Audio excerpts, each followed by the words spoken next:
Clearing weekly bosses in Zenless Zone Zero is usually pretty straightforward, as long as you bring a good team. But today, I don't get to choose the team. I'm letting a wheel to decide my team in Zenless Zone Zero. The rules are simple. The wheel will pick one DPS, one stun, and one support for my roster. Whatever team it gives me, I have to use that team to clear all 8 weekly bosses and record the clear time. If a fight goes past 5 minutes, it counts as a DNF. No rerolls, and definitely no changing characters. After I record all the time for that team, I must rate it based on time, performance, and also team synergy. So this could either give me an amazing team or something completely cursed. Without further ado, let's get into the video. Alright, now so these are the wheel that I made like a while ago, and it contains all of the characters in my roster, in my collection, but I do take away some of the characters. So for example, these four, Seth, Manato, Billy, and also Corin, because I don't have them builded very well. As you can see, the skills also still bad and still low level as well. So the bare minimum I would go is like Ben Bigger over here, like full set, this drive they use, and at least level 50 on the W engine, and then at least one or maybe two. This one is an exception, I guess, because it's a support, and then at least level 50, I guess. So yes, that's what we're going for. But yeah, anyway, let's go spin the wheel, right? Let's go spin the wheel and then get ourselves some team. Okay, so this is for the first team. Yes, let's go spin for the damage first. There we go. Let's go. What we're gonna get here is Soldier 11. Okay, the first DPS of our team is Soldier 11, which is I think it's a fire attacker, a fire DPS, which is very good. So yeah, we're gonna use that for our first boss. The second one is the stunner. Sadly I only have 4, so I'm sorry about that. Don't worry, I will pull for more stun character maybe one day, but without talking too much, I'll just pull for the stunner. Okay, this is good because we have a fire DPS. We got Polita instead, and you know what? I'm not complaining. I'm not complaining at all. Okay, so we got Soldier as our damage, and we got Polita as our stunner, and the last one is our support. Is it gonna be Lucy or Ben? Because both of them are very good with this combo. So let's go and roll for the support. And there you have it, ladies and gentlemen. this is the first team that we got, and it's actually very good already. Soldier 11 as a fire attacker, Coletta as a fire stunner, and Lucy as a fire support. So yes, it's a very good combo. So I'm gonna go to the challenge. What was the name? Oh yeah, Notorious Hunt. So yeah, this is all of the bosses, but you know what, let's just go into the Notorious Hunt to see all of the bosses. So for now there are only 1 2 3 4 5 6 7 8 9. Actually, I never fight this one before because I haven't unlocked the story yet, but we're gonna have it. We're gonna have a try. We're gonna try, this is future Looney editing the video. I actually don't fight that boss because I don't want to get spoiled by the story. So yeah, we're gonna fight 8 boss for now. So the first one is a newborn dead end butcher. This will be our first one, and the weakness is actually ice and ether. But instead of that, we're gonna use full fire as a team. So I hope that's not gonna make it bad. I'm gonna put Soldier 11 as a DPS, and then Polita as a stunner, and then Lucy. And as you can see, all of this is fully builded, especially Soldier 11. I got her W engine as well. Polita W engine as well. Lucy, I got her W engine as well. Cinema 6, but not maxed out yet. But it's fine. Minimum is 50, as I said. And this one, I probably gotta roll for the Bamboo as well, but it's not even fully upgraded, all of it. Maybe in the next episode, because I kind of want to make this as a series. For now, let's just use this one because this one adds a fire damage and fire anomaly built up, so it's kind of okay. It's kind of fine. This is our first team, guys. Soldier 11 as an attacker, Coletta as a stun, and also Lucy as a support. Let's get battling. The first boss we're fighting is Newborn Death and Butcher. Since this is the first Notorious Zone boss introduced in the game, it's honestly not that difficult. The playstyle for this team is pretty straightforward. I start with Coletta to build up days on the boss, switch to Lucy to apply more fire anomaly build up, and then swap to Soldier 11 to deal the main damage. Soldier 11 also applies fire anomaly with her skills, which helps increase the overall damage. Using this rotation, we beat Death and Butcher in 2 minutes and 17 seconds, which is a pretty solid start for this fire team. The second boss is Unknown Corruption Complex. This boss is weak to electric and ether, but thankfully it doesn't have resistance to fire, so our team should still perform fine here. I used the exact same rotation as before, Coletta for base, Lucy for anomaly build up, and Soldier 11 for damage. The fight still felt pretty comfortable overall. This run took 2 minutes and 52 seconds, which is slightly slower than the first boss, but still a good clear and far from the DNF limit. Next up is Twin Marionettes, the dual ballet dancer bosses. They have the same weakness as Death and Butcher, Ice and Ether, and they also don't have any resistance to fire. The tricky part of this fight is that both bosses need to be defeated within a short time window, or one of them will revive. So my strategy here was to keep both bosses close together, apply this with Coletta, stack fire anomaly with Lucy, stun them, and then deal damage with Soldier 11. Using that approach, the fight took 2 minutes and 31 seconds, which is still a pretty solid time. Next one is Corrupted Overlord Pompey. This is actually the perfect matchup for this team, because Pompey is weak to fire and resists electric. That means our fire team can deal even more damage here. Using the same rotation again, this fight ended up being the fastest clear so far at 2 minutes and 2 seconds.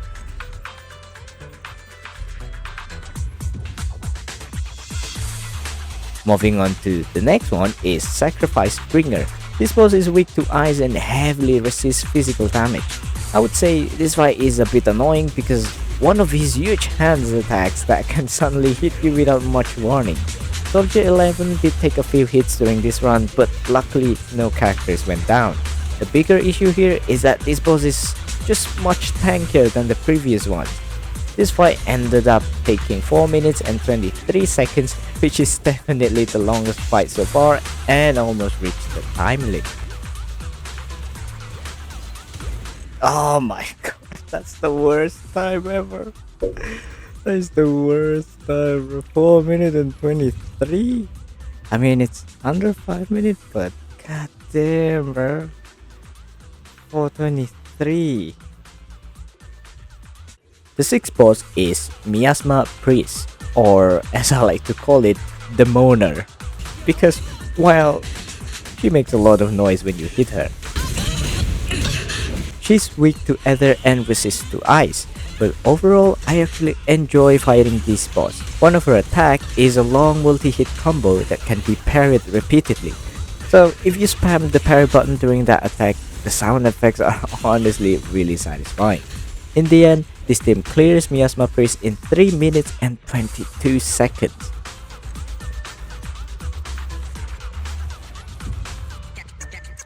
Now we're heading into the last two bosses. Next up is Wandering Hunter. This boss is weak to ice and fire while resisting physical damage. The fight itself isn't too bad, but the atmosphere and music are definitely a bit creepy.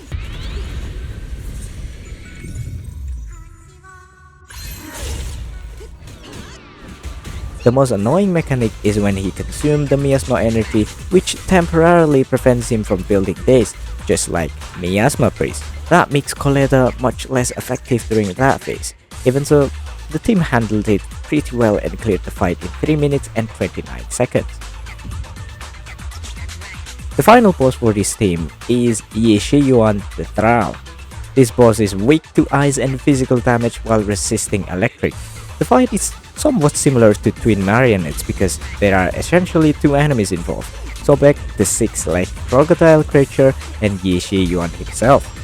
The annoying part of this fight is the early phase where Sobek is alone on the field, and during that phase you can't apply daze, stun, or even anomaly effects on him at all. Sobek and Yishi Yuan do share the same HP pool before the awakening phase though, so at least the damage still contributes to the fight overall. Despite the mechanics, I was still able to finish the fight in 4 minutes and 6 seconds, which is safely under the 5-minute DNF limit.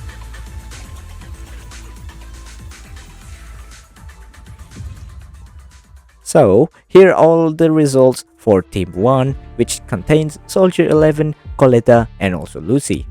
The fastest clear was Corrupted Overlord Pompey at 2 minutes and 2 seconds, while the slowest was Bringer at 4 minutes and 23 seconds. Overall, this is actually a really solid beginner fire team. The rotation is simple, the characters work well together, and the synergy is great since all 3 agents benefit from fire damage. And because of that, I would rate this team a solid 8.7 out of 10. Now, let's pull for the next team. The second team we got from spinning the wheel is Miyabi as the DPS, Pulchra as the stunner, and Rina as the support. Just from seeing Miyabi alone, I can already tell this team is going to be strong. Pulchra and Rina can both operate mostly off-field, which means Miyabi can stay on the field longer and deal the majority of the damage without needing constant character switching. Since I already explained most of the bosses during the first team run, we'll move through these fights a bit faster. Starting off with Newborn Death and Butcher, Miyabi immediately starts showing off her huge damage output. The playstyle for this team is pretty simple. Pulchra and Rina both rely heavily on dodging instead of parrying, so even attacks that normally can't be parried can still be avoided pretty easily. Because of that, Miyabi barely takes any damage during this fight. It only takes about 30 seconds to push the boss into phase 2. In the end, the team clears Death and Butcher in 1 minute and 32 seconds, which is already faster than any of the times from Team 1.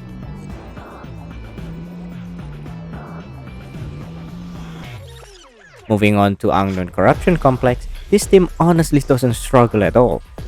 Miyabi continues to carry the damage with her Virgil-style Judgment Card combo along with her devastating ultimate. Meanwhile, Pulchra jumps in occasionally to apply daze and dodge attacks, while Rina mostly stays in the background doing her thing. This boss goes down in 1 minute and 51 seconds, another extremely fast clear under 2 minutes.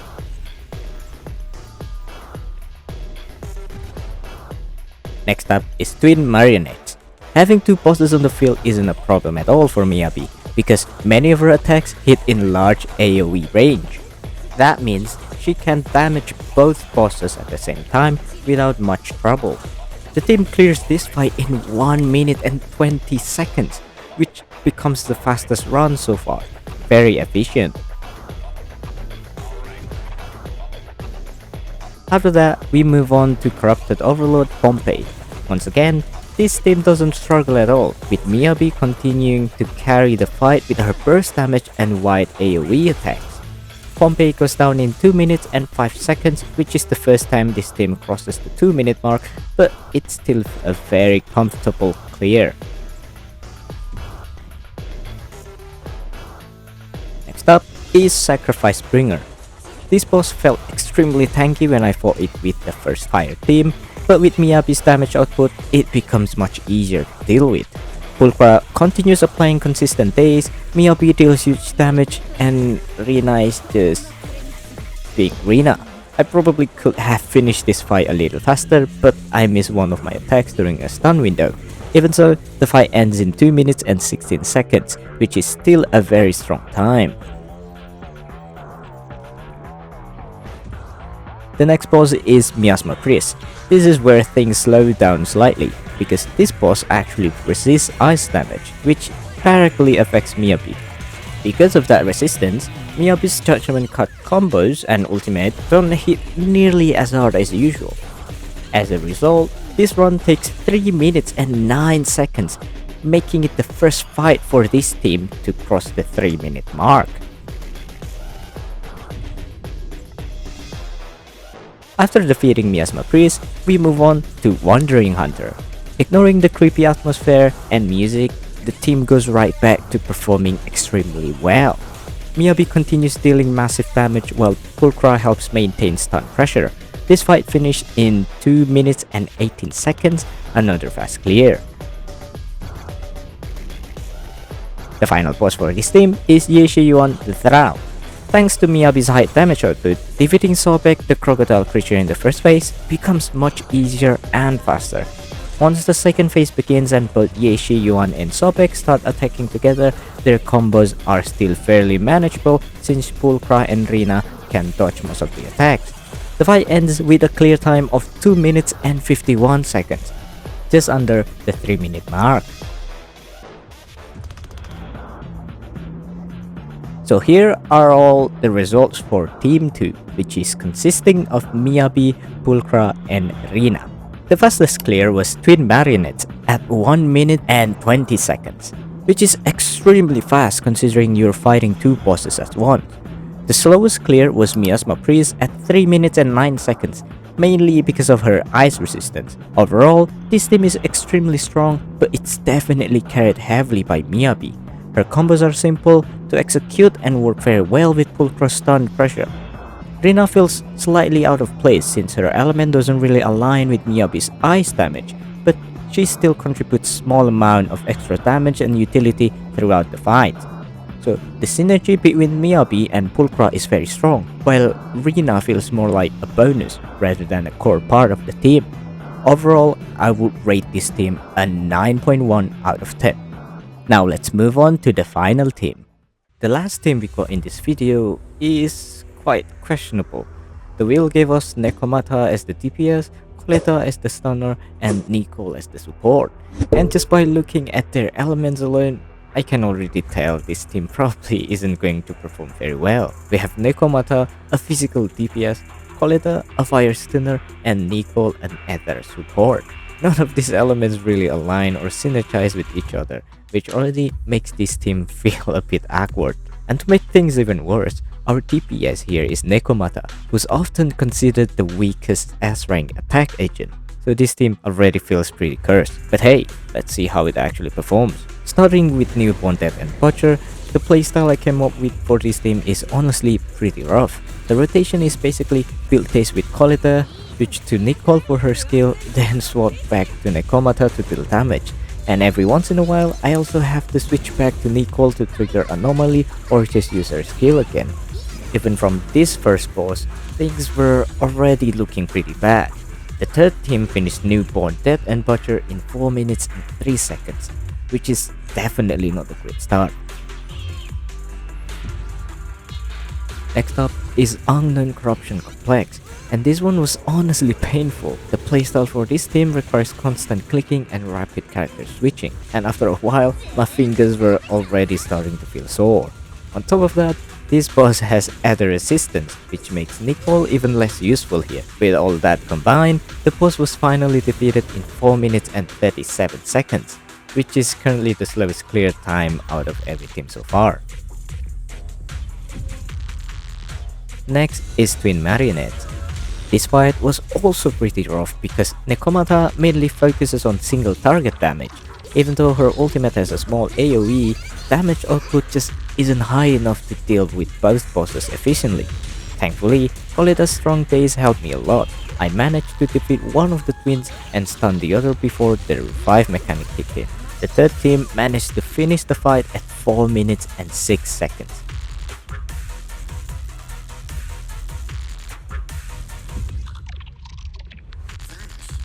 After that, we fight Corrupted Overlord Pompey, and this is where things really start to fall apart.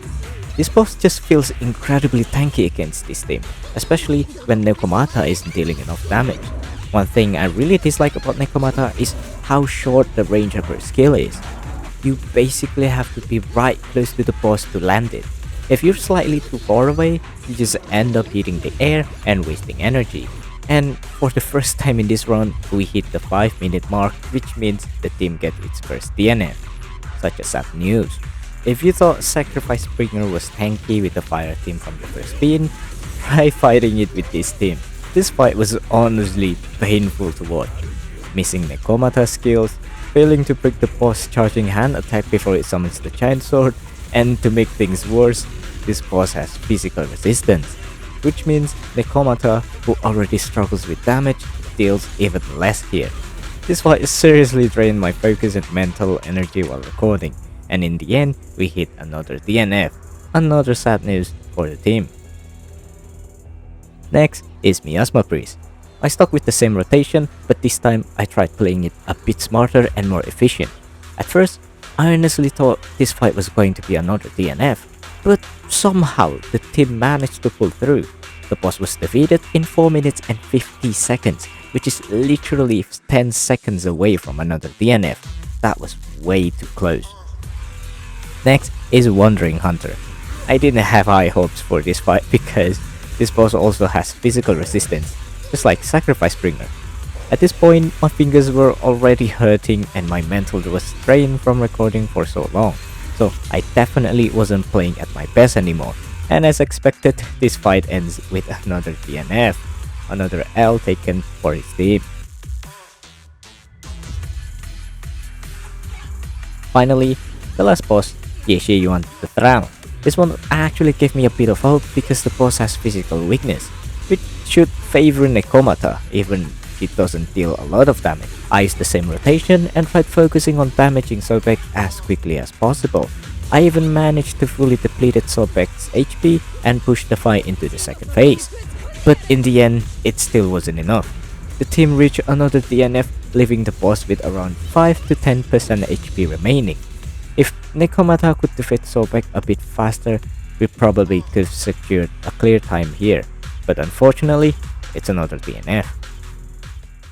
So with the team consisting of Nekomata, Coletta, and Nicole, we ended up with 4 recorded times and also 4 DNFs. The fastest clear was 4 minutes and 3 seconds against Newborn Dead End Butcher, while the slowest clear was 4 minutes and 50 seconds against Miasma Priest, which was only 10 seconds away from the DNF limit. Overall, this is honestly the worst team I've ever used for Notorious on. Nekomata as the main DPS just doesn't feel strong enough here. Some players even prefer Piper since she can deal higher damage and has more flexible combos. Coletta is still a great stunner, but she doesn't really synergize well with the rest of its team. And Nicole's skills and ultimate require extra switching, which just slows the run down even more. So yeah, this is definitely the cursed team that the wheel gave me. I'd rate this team 2.9 out of 10. And after running all 8 bosses with every team, here are the final results. Team 1, that contains Soldier 11, Coletta, and Lucy, actually performed pretty well overall. The fire synergy worked nicely, the rotation was simple, and the damage was pretty consistent across the bosses. The only downside was that some fights felt a bit slow against tankier enemies. Still, this team managed to clear all 8 bosses, so it's definitely a solid and reliable lineup. Then we have Team 2 with Miyabi, Pulchra, and Rina. And honestly, this team was completely insane. Miyabi absolutely carried the entire run with the huge burst damage and AoE, while Pulchra helped apply Days of Fill and Rina supported from the background. Most of the bosses were cleared in around 2 minutes, and the fastest run in this whole challenge was Twin Marionettes at just 1 minute and 20 seconds. So yeah, this team was by far the strongest one in the entire video. And then finally, we have Team 3, Nekomata, Coletta, and Nicole. This one was rough. One of the 8 bosses, this team only managed to record 4 clear times while the other 4 ended in DNF. The damage was slow, the rotation were awkward, and the elemental synergy just wasn't there at all. By the end of the run, my fingers were tired, my mental was drained, and this team officially became the cursed team of the video. Honestly, letting the wheel decide my team turned out to be way more chaotic than I expected. Sometimes it gives you an insanely strong team, and sometimes it gives you whatever the last team was. But that's the fun of it. The randomness is become the part of the fun. So, if you guys enjoyed this challenge, maybe next time we can try something even worse, like letting the wheel decide my Bangbu or even my tier setup. But for now, that's it for this one, and I'll see you guys in the next video.